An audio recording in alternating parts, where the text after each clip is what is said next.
Antes de hacer una oración para pedir al Señor que nos bendiga con su palabra, quisiera decirles un poquito como la dinámica de este fin de semana y los próximos dos. Hemos estado estudiando el Evangelio de Marcos, pero hemos decidido hacer una pausa de 3 sermones para dedicarnos. ¿Así? ¿Mejor? Perfecto. Para dedicarnos a estudiar 3 temas que como liderazgo consideramos muy importantes para toda la iglesia. El día de hoy y el próximo fin de semana vamos a estar hablando sobre 2 prácticas que Dios ha establecido para su iglesia, y el tercer fin de semana vamos a estar hablando un poquito sobre el tema de las misiones. Nos van a acompañar unos misioneros que apoyamos aquí en la iglesia. Los de Mongolia ya están acá, los de Honduras llegan como a mediados de febrero. Entonces también el próximo mes va a haber un poquito de énfasis en el tema de las misiones. Entonces, teniendo eso claro, que vamos a tener una pausa en Marcos y que vamos a estar estudiando diferentes temas, me gustaría hacer una oración. Padre Celestial, te damos gracias por permitirnos estar reunidos, gracias por esta familia, gracias porque ahora fui al baño y ya olía carboncito, Dios, esa comida que nos está esperando. Yo te pido, Señor, por este tiempo, Dios, te pido que nos des la capacidad de poner atención, la capacidad de concentrarnos, que tu palabra nos capture, que no sean palabras mías, palabras de un mortal como yo, que soy polvo, Señor, sino que sea tu palabra, que es perfecta, que es luz, que es poderosa. Tu palabra creó el universo y tu palabra, Señor, nos trae salvación y nos trae vida. Así que te pido que tu palabra hoy brille en cada uno de nosotros, que nos dé la postura correcta para recibirla, que sea sembrada sobre un terreno fértil para que pueda dar fruto. Bendice, Señor, la predicación de tu palabra. Te damos gracias y es en el nombre de Jesús que todos juntos oramos. Amén. Entonces les dije que íbamos a hablar sobre 2 prácticas que la iglesia ha estado ejerciendo desde hace muchos siglos, y son las que conocemos normalmente como los sacramentos. Los sacramentos, o también se le llaman ordenanzas. Y puede que alguno esté pensando como, ¿qué son los sacramentos o ordenanzas? ¿De qué está hablando Sergio? Bueno, pues si alguno tiene esas preguntas, me alegro de que esté aquí, porque hoy vamos a empezar a estudiar qué son los sacramentos y qué son las ordenanzas. Hoy en día y a lo largo de la historia de la iglesia protestante, se le conoce por el nombre de sacramentos o ordenanzas a las prácticas del bautismo y a la cena del Señor. Si usted es miembro de Casa 242 y ha venido regularmente a esta iglesia, sabe que ambas son prácticas que son parte de nuestra celebración. Normalmente el primer fin de semana de cada mes celebramos la Cena del Señor, y cada cierto tiempo tenemos bautizos para que la gente pueda dar testimonio de su salvación. Entonces, ¿por qué hablar de los sacramentos si ya son parte de Casa 242? Bueno, la razón por la que hemos decidido dirigirnos en relación a estos temas es porque como liderazgo estamos convencidos de que tenemos grandes oportunidades de mejora para crecer en relación a estas prácticas que Cristo mismo ha instituido, de poder verlas con mayor solemnidad, con mayor gozo, de tenerlas en alta estima y de poder apreciarlas a la hora de participar de ellas. Hoy yo voy a estarles hablando sobre el bautismo, y la próxima semana Rodri sobre la Cena del Señor. Pero como es el primer sermón, quisiera hacer una introducción corta sobre los sacramentos o las ordenanzas. Entonces voy a ir como contestando varias preguntas como para que todos estemos ubicados, estemos sobre la misma base, y porque también creo que es nuestra responsabilidad como pastores de la iglesia instruirnos los unos a los otros y entender el por qué creemos lo que creemos. Entonces, ¿por qué se le llama sacramentos u ordenanzas? El nombre sacramento se deriva de una palabra en el griego que la tenemos ahí, que es mysterium. ¿La tenemos ahí o no? Ahí está, perfecto. La palabra sacramento se deriva de esa palabra en el griego. Tenemos que recordar que el Nuevo Testamento fue escrito en griego. Y esta palabra misterio se utiliza a lo largo de la carta a los apóstoles, de varias cartas de los apóstoles. Quiero que damos un ejemplo. Colosenses 1, 26 al 27. Dice así: anunciando el misterio que se ha mantenido oculto por siglos y generaciones, pero que ahora ha sido manifestada a sus santos. ¿Quiénes son los santos? Nosotros, el pueblo de Dios, los que hemos puesto nuestra fe en Cristo. A estos Dios se propuso dar a conocer cuál es la gloriosa riqueza de este misterio entre las naciones. Y aquí da la respuesta. ¿Cuál es el misterio? Cristo en nosotros, la esperanza de gloria. La palabra misterio era una palabra que los apóstoles utilizaron para referirse a aquellos asuntos que Dios había oculto en el pasado, pero que ahora había hecho claramente visibles y les había revelado a su pueblo. ¿Y qué era eso que antes estaba oculto, pero que ahora se nos ha sido revelado? Cristo. ¿Quién era el Mesías que iba a venir? Cristo. El pueblo de Israel estaba esperando a Cristo. Cristo siempre ha sido lo que Dios ha destinado para bendecirnos. Cristo es el gran misterio que por gracia, aquellos que hemos puesto nuestra fe en Él, hemos entendido que es el Hijo de Dios y el Padre nos lo ha revelado. Entonces, teniendo eso claro, podemos continuar. Cuando tradujeron el Nuevo Testamento griego al latín, en vez de misterio, la nueva palabra es sacramentum. Entonces, en el latín misterio es sacramentum. Y entonces la iglesia primitiva, es decir, la iglesia después de que Cristo resucitó y ascendió, empezó a referirse a la práctica del bautizo y de la cena del Señor con esa palabra, sacramentum. ¿Por qué? Porque ellos vieron en estas dos prácticas, vieron un medio por el cual Cristo se revelaba, un medio por el cual Cristo se hacía visible. Cristo era el misterio de Dios para el mundo y a través del bautizo y de la cena del Señor se hace visible y se comunica los elementos principales de Cristo, su gracia, su amor, su poder y su perdón. Por eso fue que se le empezó a llamar a la cena del Señor y al bautizo sacramento. Entonces ya entendimos por qué sacramento. Ahora, ¿por qué ordenanza? Hay veces se habla de sacramento, hay veces se habla de ordenanzas. Bueno, y empezaron a identificarse por el nombre de ordenanzas cuando la iglesia protestante quiso hacer una ruptura con la iglesia católica romana. ¿Por qué? Porque su entendimiento de los sacramentos variaba radicalmente. Primero, la iglesia católica romana tiene más de 2 sacramentos, tiene 7, y su posición en relación a ellos es bastante diferente a la nuestra. ¿Por qué? ¿Qué es lo que cree el catolicismo romano? Y esto no es lo que la gente católica dice que cree, esto es lo que dice el catecismo católico. Si usted estudia el catecismo católico, esto es lo que enseña. Enseña que los sacramentos son medios de salvación para las personas, para que se conviertan en personas más aptas para recibir el perdón de Dios. De hecho, el catecismo de la Iglesia Católica afirma, y abro comillas, que para los creyentes los sacramentos de la nueva alianza son necesarios para la salvación. Y es por esto que la iglesia protestante empezó a llamarle ordenanza, como para hacer una distinción a lo que la gente entendía en su cabeza cuando escuchaba la palabra sacramento. ¿Y por qué ordenanza? Porque a pesar de que no creemos de que son medios que nos otorgan la salvación, sí creemos de que son prácticas que Cristo ordenó y que Cristo instituyó. La cena del Señor y el bautizo no son cosas creadas o inventadas por hombres. Son cosas que Cristo mismo instauró. Pero no como un medio para tener salvación, sino como una práctica para disfrutar y recordar la salvación que ya tenemos.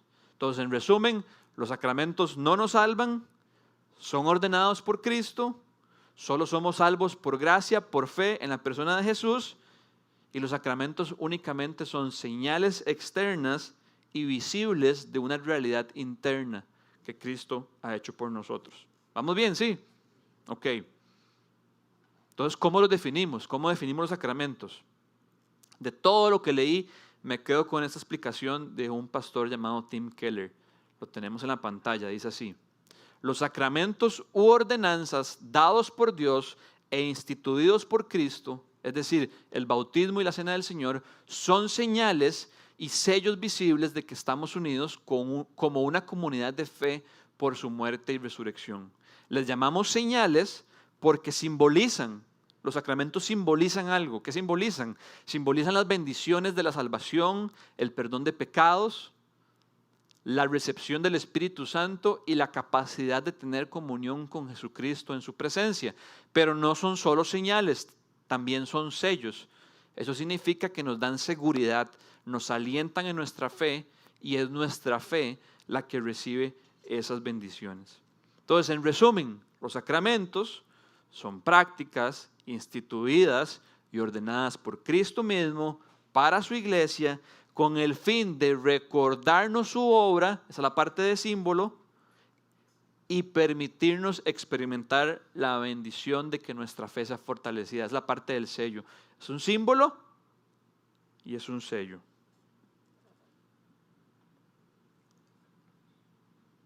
Alguno podría estar pensando, pero ¿para qué? ¿Por qué darle tanto peso a esto? O sea, ¿para qué dedicar todo un sermón para hablar de los sacramentos? Parece como un tema muy doctrinal. Es más, puede ser que muchos de nosotros, si nunca se hubiera predicado esto en la iglesia, nunca hubieran tenido interés en aprender más sobre esto. Pero ¿por qué le damos la importancia que le damos? Tenemos que tener algo claro. Dios ha destinado que su palabra sea la dieta principal con la cual nos alimentamos como iglesia. De hecho, Cristo mismo dijo, si ustedes quieren ser mis discípulos, tienen que permanecer en mis palabras. Y es precisamente por eso que los sacramentos o las ordenanzas son tan importantes, porque los sacramentos y las ordenanzas nos comunican de una manera visible el corazón de la Escritura, es decir, el Evangelio. A la hora de practicar el bautizo y a la hora de practicar la cena del Señor, como que se dramatiza el corazón de nuestra fe, lo que Cristo hizo por nosotros. Entonces podríamos decir que cuando practicamos los bautismos y la cena del Señor, de alguna manera la palabra de Dios, el Evangelio está siendo predicada, solo que está siendo predicada a través de los actos, a través de una manera visible. Quiero que veamos cómo dos teólogos lo dicen mejor que yo. Entonces, primero quiero que leamos de un teólogo inglés, J.I. Packer. Dice así: de la misma forma en que la predicación de la palabra hace que el Evangelio sea audible, así los sacramentos lo hacen visible. Y Dios alienta nuestra fe por medio de ambos. Para los que ya hemos participado en los sacramentos, sea el bautismo, la cena del Señor, creo que podemos leer estas cosas y decir, creo que es cierto, tiene el sentido. Dios ha alentado mi fe por medio de ellos. Y luego un teólogo llamado Herman Bavinck, creo que este era holandés, dice así, este es un poco más amplio, dice, debido a que no somos espíritus incorpóreos, es decir, no somos espíritus sin cuerpo, sino criaturas terrenales sensuales, y con sensuales no se refiere a sensualidad carnal, sino que algo perteneciente a nuestros sentidos humanos, debido a que no somos espíritus incorpóreos, sino criaturas terrenales sensuales, que comprenden las cosas espirituales en formas humanamente perceptibles, Dios instituyó los sacramentos para que al ver esos signos pudiéramos obtener una mejor comprensión de sus beneficios, recibir una confirmación más fuerte de sus promesas y así ser apoyados y fortalecidos en nuestra fe. Los sacramentos no obran la fe, sino que la refuerzan. Como un anillo de bodas refuerza el amor. Algunos me vieron entrando a la iglesia hoy de traje entero y era porque venía de casar una pareja en Heredia. Algunos me piropearon, me cambié para no desentonar. Pero hicimos la parte de los anillos. Los anillos no son el matrimonio. Si ustedes definieran estar casado como ponerse unos anillos, los que están casados diríamos, no, eso no es nada. No se imagina lo que es estar casado. Eso solo es un símbolo del amor que nos tenemos. Entonces, por eso es que los sacramentos son tan importantes, porque refuerzan nuestra fe y porque ponen en carne y hueso, hacen visible el corazón de la Escritura, que es el Evangelio. Entonces, espero que esa breve introducción sobre los sacramentos nos dé un contexto y nos ponga como en un mismo piso a todos para poder estudiar ahora sí el bautismo, que es lo que vamos a estar enfocados el día de hoy. Primero, ¿qué significa la palabra bautizar? La palabra bautizar en el griego, baptizo, literalmente significa hundir o sumergir algo en agua, ¿verdad? De hecho, vemos que el significado de la palabra no solamente significa eso, sino que lo hemos puesto en práctica con lo que sucedía en el tiempo de Jesús. Leamos Marcos 1, del 9 al 11. Dice así: en esos días llegó Jesús desde Nazaret de Galilea y fue bautizado por Juan en el Jordán. Enseguida, al subir del agua, ¿verdad? Entonces, si subió del agua, ¿por qué fue? Porque lo bajaron al agua. Entonces, literalmente, eso significa bautizar, sumergir, hundir. Enseguida, al subir del agua, Jesús vio que el cielo se abría y que el Espíritu bajaba sobre él como una paloma. También se oyó una voz del cielo que decía: tú eres mi Hijo amado, estoy muy complacido contigo. Sin embargo, si tuviéramos que concluir cuándo fue que se instituyó el bautismo como una práctica para que la iglesia hiciera de forma recurrente, no fue cuando Cristo fue bautizado, sino más bien fue cuando Cristo resucitó y dejó la gran comisión para la iglesia. No fue al principio de su ministerio, aunque el principio de su ministerio fue marcado por su bautismo, sino fue al final de su ministerio con la gran comisión. Vamos a leer lo que dice Mateo 28, 18 al 20. Dice así: esto es lo que se conoce como la gran comisión, las últimas palabras de Jesús antes de ascender a los cielos. Jesús se acercó entonces a ellos y les dijo: se me ha dado toda autoridad en el cielo y en la tierra. Ya Jesús había ido a la cruz para pagar por nuestros pecados, ya había sido sepultado, resucitó y dijo: toda autoridad tengo. Entonces, por lo tanto, vayan y hagan discípulos de todas las naciones, bautizándolos en el nombre del Padre y del Hijo y del Espíritu Santo, enseñándoles a obedecer todo lo que les he mandado a ustedes, y les aseguro que estaré con ustedes siempre hasta el fin del mundo. Este pasaje nos habla de la importancia del bautismo. Vemos la importancia del bautismo en el hecho de que el ministerio de Cristo comenzó con el bautismo y su ministerio acabó con algo incluyendo el bautismo. Vemos la importancia del bautismo, que en la gran comisión, que a veces lo que se acentúa más es el hecho de ir y hacer discípulos, y está bien porque es el verbo principal de este mandato, también viene acompañado de otras cosas. Y esas cosas es bautizarlos y enseñarles a obedecer todo lo que Jesús nos ha enseñado a nosotros. Ese Jesús que dijo: se me ha dado toda autoridad en el cielo y en la tierra, y por tanto les digo, vayan y hagan discípulos, es el mismo Jesús que con toda autoridad en el cielo y en la tierra nos dice: bauticen a los creyentes, bauticen a los que han puesto su fe en Jesús. Así que quiero concluir dos cosas de este versículo. La primera es que es sumamente claro que Cristo, como el Hijo de Dios y Dios mismo, fue quien instituyó el bautismo. Hay veces que por ignorancia, y no quiero que se sienta como una falta de respeto, pero hay veces que por ignorancia a veces vemos cosas como con duda, como: eso del bautismo es algo de hombres, eso de la cena del Señor es algo de las iglesias, pero Jesús no hizo eso. No, Jesús mismo, siendo el Hijo de Dios, instauró y ordenó el bautismo para su iglesia. No fueron los profetas, no fueron los apóstoles, no fue un concilio de hombres, fue Cristo mismo. Y lo segundo es que, por lo tanto, no obedecer el mandato de bautizarse equivale a no obedecer a Cristo. Voy a repetirlo: no obedecer el mandato de bautizarse equivale a no obedecer a Cristo. De igual manera que romper algunos de los otros mandamientos, como no matarás, no cometerás adulterio, no robarás, o en positivo, amarás a tu prójimo. Pondrás tus dones al servicio del Señor. Lo que pasa es que con el tema del bautismo lo hemos visto como algo opcional, como eso es para algunos, o eso es para los que lo sienten, eso es para los que les llega el momento. No, la Escritura no deja esas opciones. Sé que hay muchas personas de nuestra comunidad que posiblemente nunca se han bautizado, no les va a pedir que levanten la mano.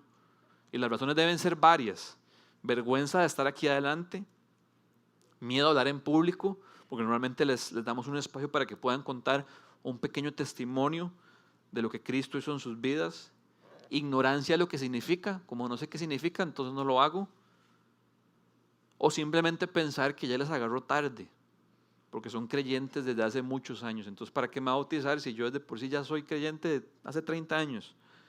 Pero independientemente de cuáles sean las razones, yo quiero instarlos y quiero animarlos a que por favor consideren seriamente hacerlo como un acto de obediencia a Jesús.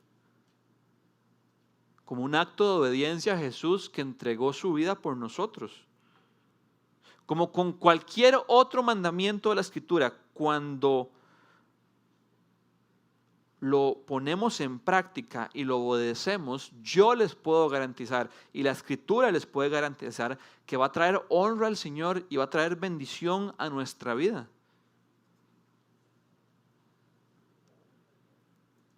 Algo muy importante es que si estudiamos el libro de los Hechos, que fue la continuación de lo que Jesús empezó a hacer en la tierra, después de que Él resucitó y ascendió a los cielos, el libro de los Hechos nos narra los orígenes de la iglesia a través de la obra de los apóstoles. De hecho, algunas Biblias se llama el libro de los Hechos o el libro de los Hechos de los apóstoles. Nos damos cuenta que en realidad ellos fueron obedientes a Cristo porque su mensaje involucraba el bautizo. Ellos pudieran haber dicho como no, aquí lo importante es que Jesús murió y que Jesús resucitó, démosle a la gente eso es lo que la gente ocupa oír. Pero no, los apóstoles fueron obedientes a la gran comisión y dentro de su predicación incluyeron la parte del bautismo. De hecho, quiero que veamos una sección del primer sermón que los apóstoles dieron después de que Cristo resucitó y ascendió. Es el sermón de Pedro y está en Hechos capítulo 2, versículo 37 al 41. Dice así: Pedro predicó y seguro el Espíritu Santo estaba sobre él tan fuertemente que todo el mundo, cuando terminó de predicar, dijo: cuando oyeron esto, todos se sintieron profundamente conmovidos y les dijeron a Pedro y a los otros apóstoles: hermanos, ¿qué debemos hacer? Y vean la respuesta: arrepiéntanse y bautícese cada uno de ustedes en el nombre de Jesucristo para perdón de sus pecados, les contestó Pedro, y recibirán el don del Espíritu Santo. En efecto, la promesa es para ustedes, para sus hijos y para todos los extranjeros, es decir, para todos aquellos a quienes el Señor nuestro Dios quiera llamar. Y con muchas otras razones les exhortaba insistentemente: sálvense de esta generación perversa. Así pues, y esto es clave, los que recibieron su mensaje fueron bautizados, y aquel día se unieron a la iglesia unas 3,000 personas. Podría sentirse como que Pedro le estaba diciendo: ¿quieren saber cómo son salvos? Arrepiéntanse y bautícese. Como si el bautismo fuera el medio que otorga salvación. Pero no está enseñando eso en la Escritura. Porque veamos que dice, devuélvete un poco lo que acabo de decir. Así pues, los que recibieron su mensaje, sigamos, fueron bautizados. Cuando en la Escritura habla de recibir su mensaje, habla de fe. Estoy poniendo mi fe en eso. Recibir el mensaje equivalía a estoy depositando mi confianza sobre esa verdad. Entonces, no es que el bautizo otorgaba salvación, era simplemente una señal de la salvación que obtenía cuando ponía mi fe en el mensaje que era predicado. Y el mensaje era Cristo. Cristo crucificado, Cristo resucitado, para el perdón de nuestros pecados. Pero vean qué interesante, como el primer sermón, Pedro pudo haber ya empezado con la izquierda, y si alguno es zurdo no se sienta ofendido, pero es como un dicho, ¿verdad? Pudo haber empezado como con el pie izquierdo y no haber incluido el bautizo. Pero no, la iglesia se estaba construyendo y Pedro dijo: arrepiéntanse y bautícense, y cada uno de ustedes... bautícese cada uno de ustedes en el nombre de Jesucristo para perdón de sus pecados.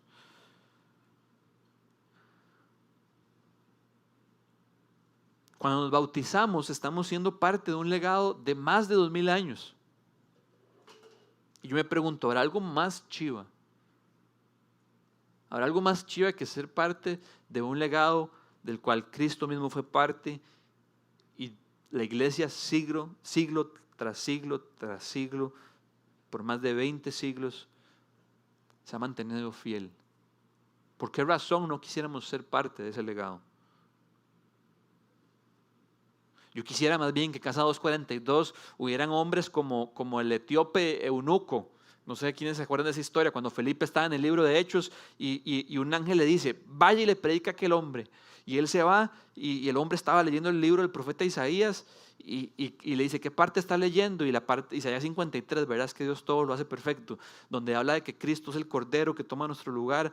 Y le dice Felipe, ¿entiende usted lo que está leyendo? Y le dice, ¿cómo lo va a entender si nadie me lo explica? ¿Verdad? Se la dejó picando. Y entonces Felipe le comparte el evangelio y cuando el eunuco lo entiende, dice, ¿y qué impide que sea bautizado yo?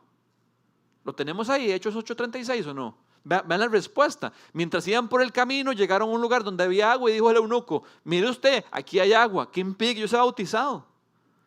¿Verdad? Como entendió el mensaje y dijo, quiero recibir la salvación, quiero poner mi fe en Cristo y quiero sellar eso y quiero de una manera pública y visible reconocer que Cristo es mi Señor.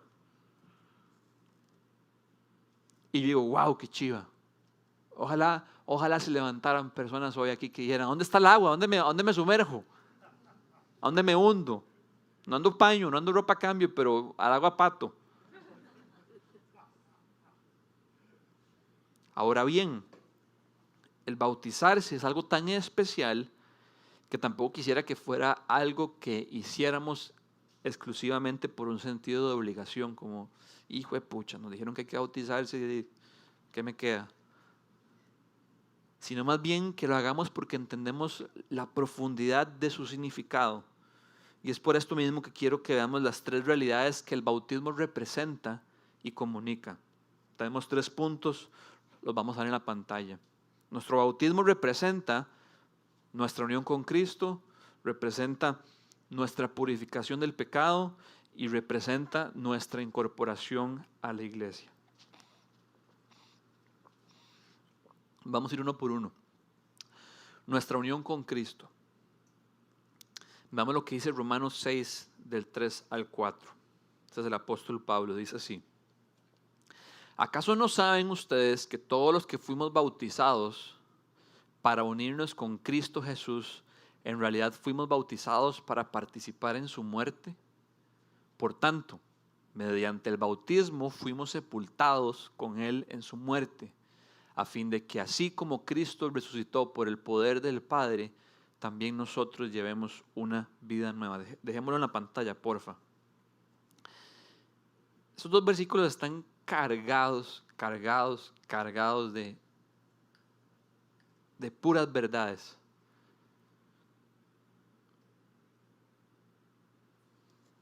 Fuimos bautizados para unirnos con Cristo Jesús. Dígame si de solo esa partecita del pasaje, Pablo no está realzando demasiado la importancia del bautismo. Fuimos bautizados para unirnos a Cristo Jesús. Tenemos que recordar demasiado bien para que no metamos las patas. Recordemos que el bautismo es un símbolo, es una señal. Lo que nos une a Jesús es nuestra fe, pero el bautismo simboliza esa fe. Nos van siguiendo, porque si no, vamos a salir con una herejía. Fuimos bautizados para unirnos con Cristo Jesús. Y en realidad fuimos bautizados para participar en su muerte. Ahora se pone más complicado. ¿Cómo participé de la muerte de Cristo? Y luego dice que fuimos mediante el bautismo sepultados con Él. Suave, ¿cómo está la cosa? Lo que Pablo está enseñando es que cuando ponemos nuestra fe en Cristo, nos hacemos uno con Él. Y esto creo que es una de las cosas que más necesitamos entender como cristianos. La fe en Cristo no es algo nada más transaccional, donde yo le doy mi fe a Cristo y Él me da la vida eterna y el perdón de pecados y yo ya no voy al infierno. No, eso no es el evangelio. El evangelio es que cuando yo pongo mi fe en Cristo, Cristo y yo nos hacemos uno. Y por eso es que puedo ser perdonado y por eso es que puedo ir al cielo, porque lo que es Cristo se me es acreditado a mí, su vida perfecta de obediencia, su muerte en mi lugar es como si yo hubiera muerto. Y su vida de obediencia es como si yo hubiera obedecido siempre y hubiera cumplido la ley a la perfección. Por eso es que somos perdonados y podemos tener comunión con Dios, porque nuestra fe nos une a Cristo y nos hace uno con Él. No es algo transaccional, es una unión, es algo íntimo. ¿Qué tan unidos? Tan unidos que Pablo dice que es como si hubiéramos sido sepultados con Él. Y algunos podrían decir, pero es que yo ni existía en ese tiempo. ¿Cómo pudo haber sido sepultado con él? Bueno, por la fe somos unidos a Jesús a tal punto que cuando Cristo murió en mi lugar.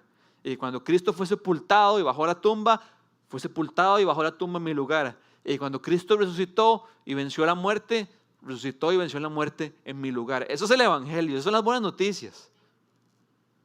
Entonces, cuando usted y yo nos bautizamos, estamos haciendo visible eso. ¿Cómo?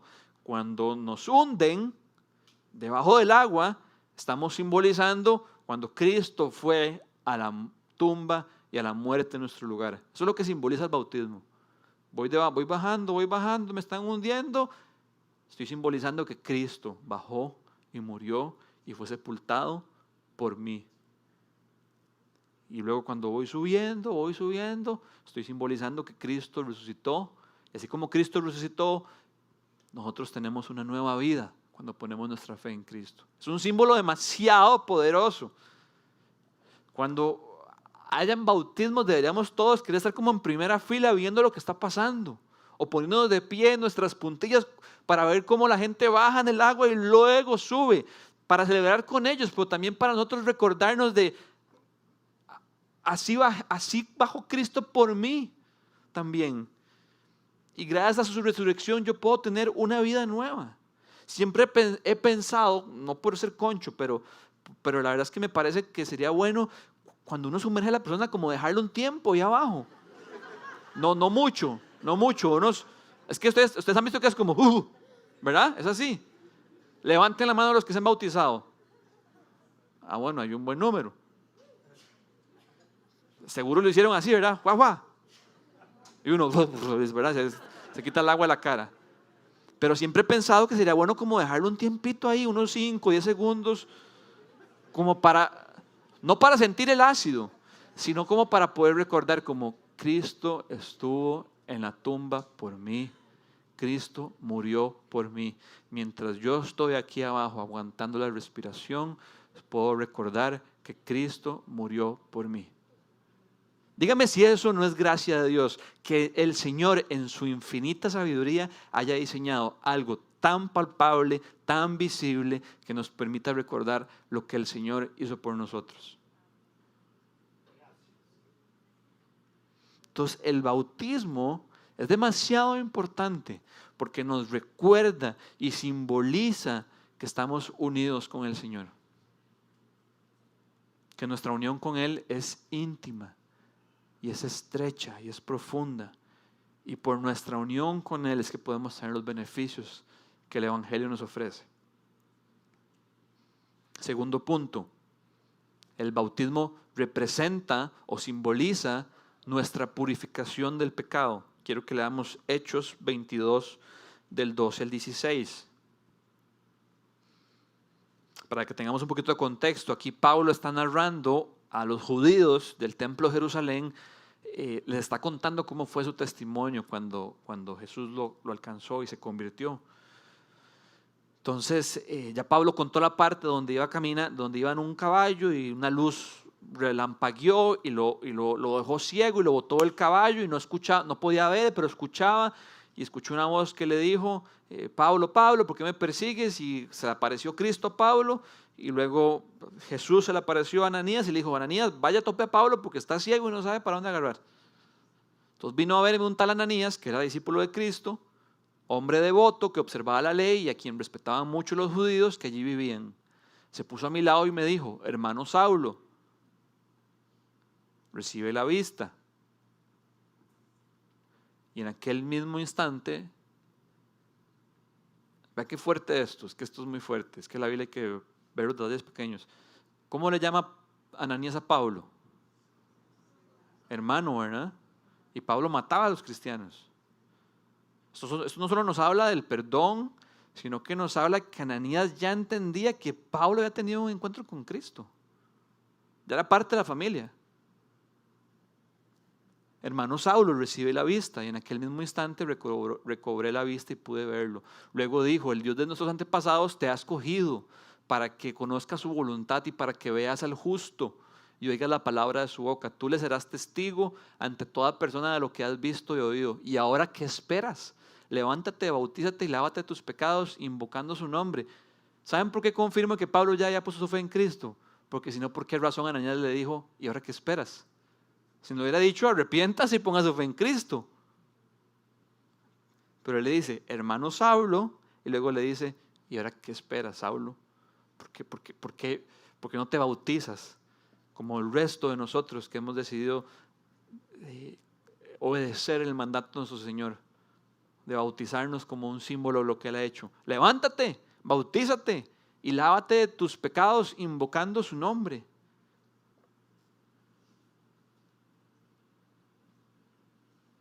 Esto es muy poderoso, porque así como el agua hoy en día es un símbolo de pureza y de limpieza, el agua del bautismo nos recuerda que Cristo a través de su sacrificio nos ha lavado de nuestros pecados.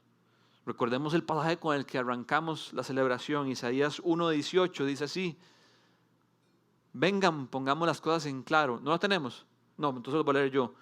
Perdón.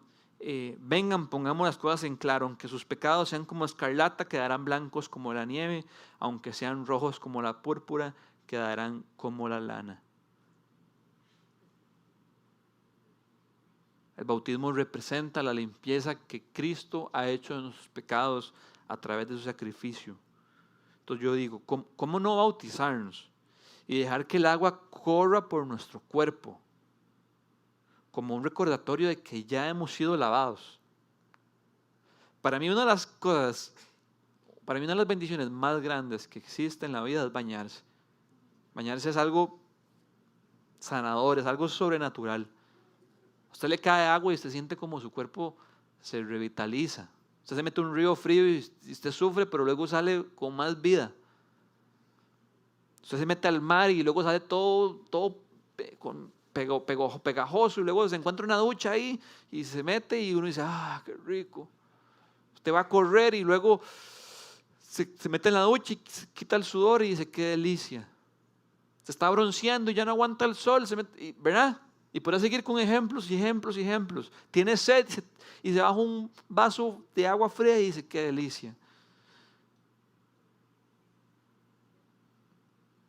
El bautizo, al sumergirnos en agua, Dios en su gracia quiere recordarnos que esa agua que nos moja, es un recordatorio de que Él nos quiere lavar, de que Él nos quiere limpiar. Hay veces que yo he escuchado chistes en la iglesia donde dicen que cuando alguien se bautizó salió ceniza y todo. Seguro, porque según alguien era muy pecador, entonces.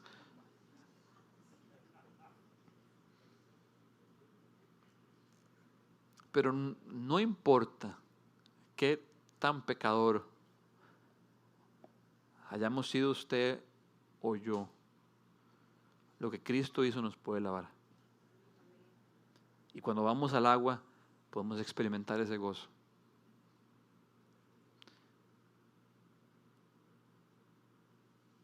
Desde que preparé este mensaje, he pensado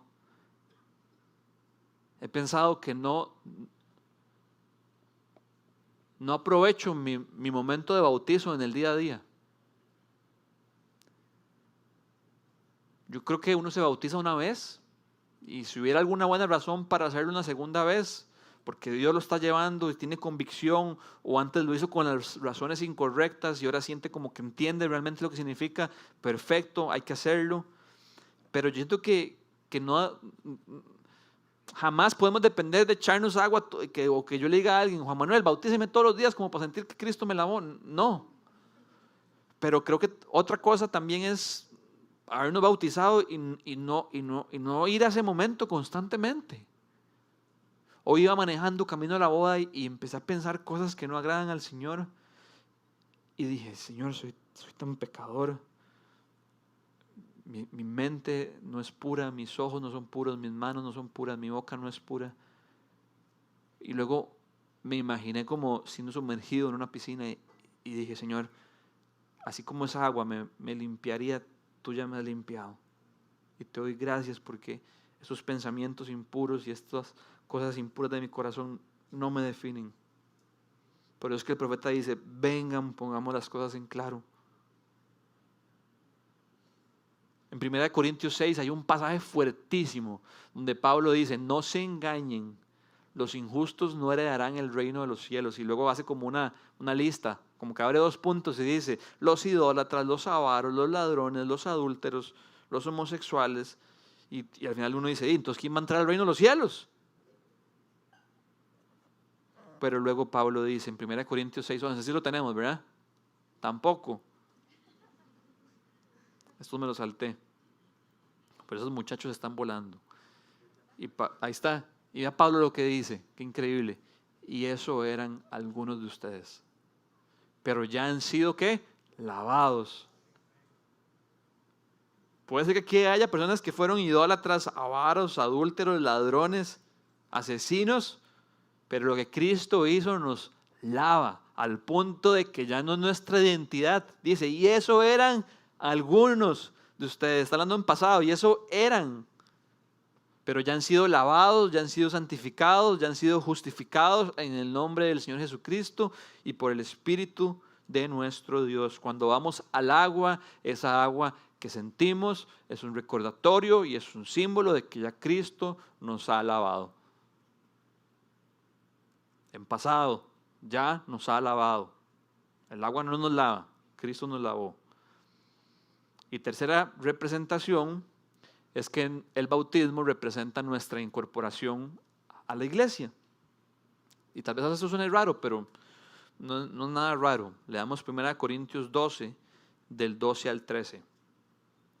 Dice, de hecho, aunque el cuerpo es uno solo, está hablando de la iglesia, tiene muchos miembros. Para muestra un botón. Y todos los miembros, no obstante ser muchos, forman un solo cuerpo. Así sucede con Cristo. Todos fuimos, ¿qué? Bautizados por un solo espíritu. ¿Para qué? Para constituir un solo cuerpo. Ya seamos judíos o gentiles, esclavos o libres, y a todos se nos dio a beber de un mismo espíritu. Fuimos bautizados por un solo espíritu para tiene un propósito. ¿Para qué se pone colonia, Sergio? Para oler rico. ¿Para qué se puso la camisa? Para verme bien. ¿Para qué fui bautizado? Para constituir un solo cuerpo con Cristo.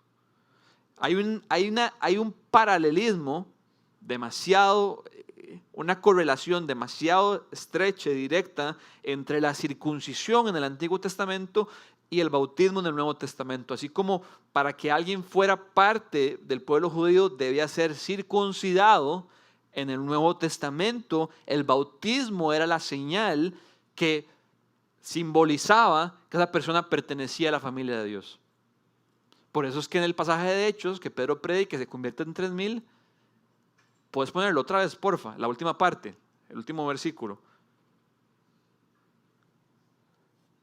Así pues, los que recibieron su mensaje fueron bautizados y aquel día se unieron a la iglesia. Fueron bautizados, se unieron a la iglesia. Es como el sello, es como decir, aquí estoy, esto es quien soy. Ahora soy parte de una nueva familia. Ahora soy hijo de Dios, soy perdonado y el Padre me ha adoptado. Así como Cristo escuchó en el bautismo, tú eres mi hijo muy amado, estoy complacido contigo. Yo estoy seguro que cuando nos bautizamos, aunque no escuchemos esas palabras verbalmente en nuestros oídos, podemos sentirlas en nuestro corazón porque nos sabemos hijos. Y al ser hijos, somos parte de su familia. Normalmente usted y yo, cuando estamos muy felices por algo, cuando estamos celebrando algo importante, lo queremos compartir. Cuando cumplimos años, cuando nos graduamos, cuando nos comprometimos, cuando nos casamos, cuando nos volvimos papás, etc. Queremos celebrarlo, queremos compartirlo. Bueno, cuando nos bautizamos estamos compartiendo de una manera visible la mejor noticia de todos. Estamos compartiendo nuestro testimonio personal de que Cristo nos alcanzó, de que Cristo nos rescató, de que Cristo nos adoptó para salvarnos, para perdonarnos nuestros pecados y para darnos una nueva vida por toda la eternidad, y que ahora ya no soy huérfano, ahora tengo una familia, tengo un lugar donde pertenezco.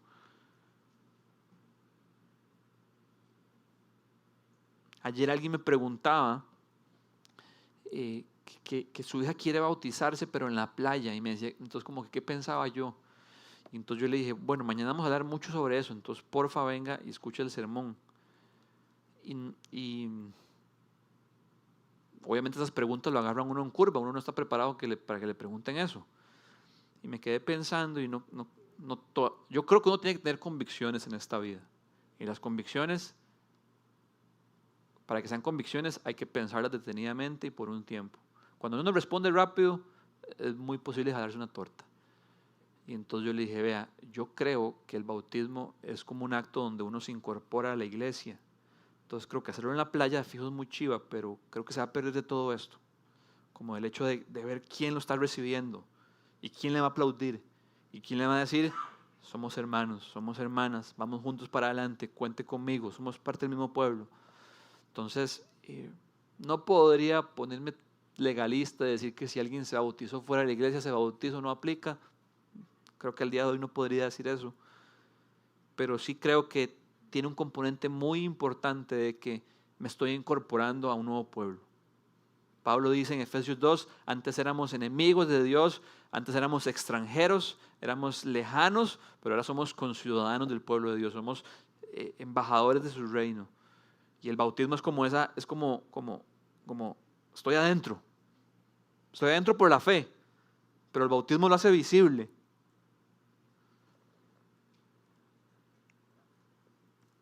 Quisiera terminar con un extracto de una carta anónima de un pastor africano que escribió la noche. Un pastor africano escribió una carta la noche antes de morir. Dice así. Dice, soy parte de la comunidad de los que no se avergüenzan. Tengo el poder del Espíritu Santo.